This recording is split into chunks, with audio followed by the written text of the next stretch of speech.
Welcome to Learn English Journey. My name is Elena Moore. I'm 34 years old, and I grew up in a forgotten little town near Manchester, England. My childhood was anything but easy.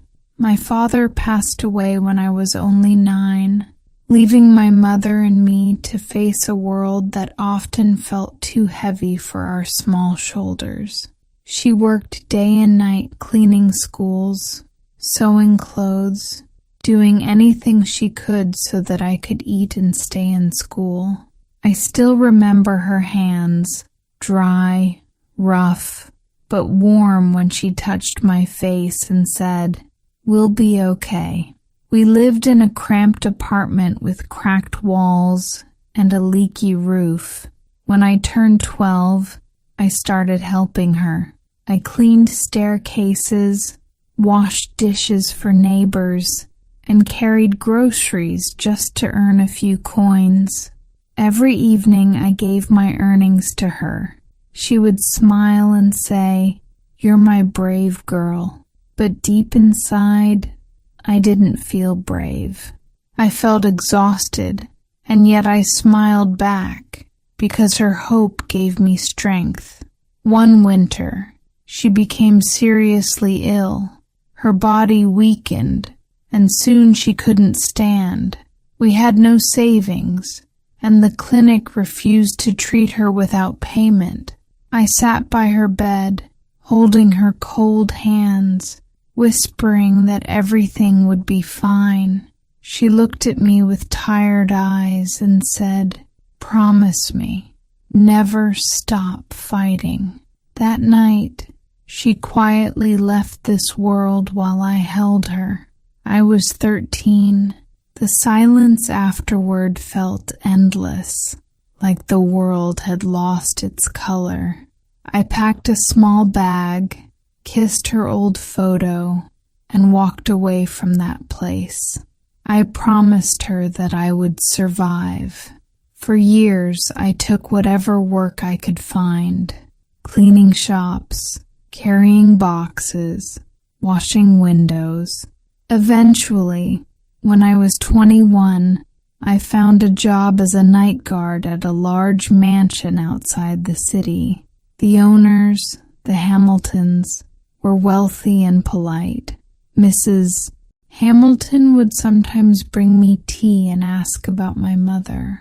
Her kindness reminded me that not everyone in the world had forgotten compassion. Her husband was distant, always surrounded by business calls and files. They had one son, Ethan, about my age, who looked like he carried the weight of the world on his shoulders. He rarely spoke, and when he did, his voice sounded cold and impatient. Still, I didn't mind. I was grateful for a bed, a uniform, and a steady wage. But one stormy evening, everything changed. I was at the gatehouse when several police cars rushed in, lights flashing red and blue across the rain. Officers shouted and ran into the mansion. I froze. Moments later, someone screamed. I ran toward the noise, and that's when my life shattered. The Hamilton family had been found lifeless in their home. I couldn't understand. I dropped to my knees, unable to breathe. In the chaos, someone grabbed me. I heard my own name shouted, felt cold metal tighten around my wrists. They said I was the only one there, that the cameras had failed, that my fingerprints were everywhere. I tried to explain, to tell them I would never harm anyone, but my words meant nothing.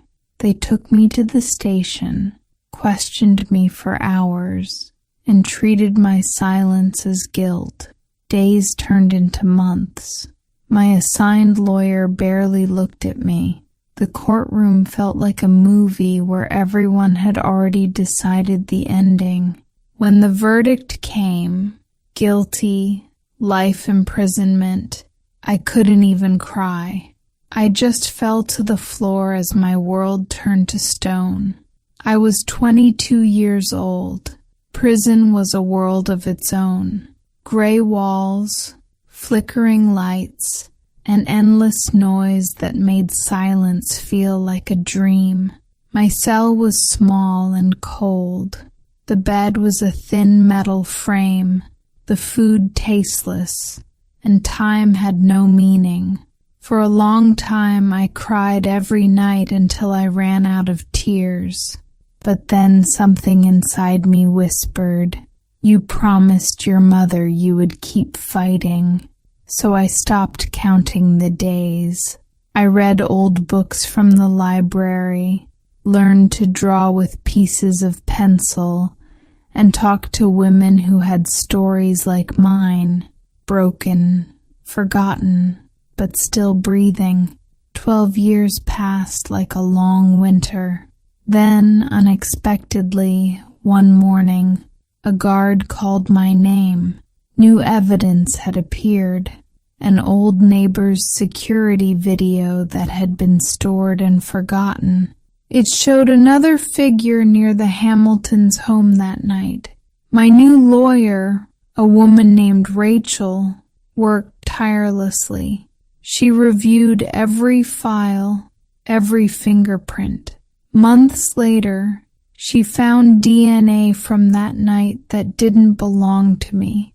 It matched someone close to the family, Ethan's friend, a young man with a history of trouble and addiction who had vanished after the tragedy. After 12 long years behind bars, I walked free. The sun felt strange on my face. I had no home, no one waiting, not even a suitcase. The world had changed. Phones, buses, even the faces of people. I wandered until I found a small cafe run by an elderly woman. I told her the truth, that I was hungry and had no money. She silently handed me a piece of bread and a cup of tea. I cried as I thanked her, not for the food, but for the kindness. The next day, I went looking for work again. Most people ignored me. Some turned away when they saw my worn clothes. But then, a kind man who cleaned the city park offered me a broom. "If you want," he said, "you can help me. It's not much, but it's honest." I took it. Every day we swept leaves and picked up trash. He shared his sandwich and his stories. One afternoon, he invited me to a community center where people like us gathered, people rebuilding their lives after hardship. For the first time in years, I didn't feel invisible. They helped me find a small job at a flower shop, then a tiny apartment. Step by step, I began to live again. Life taught me something powerful. Even in the darkest nights, a single act of kindness can bring back the light. We can't control what happens to us, but we can choose to keep hope alive. And sometimes, when everything seems lost, that's when miracles quietly begin. If this story touched your heart, please like, share, comment, and subscribe to Learn English Journey. Remember, there is always a way to start again.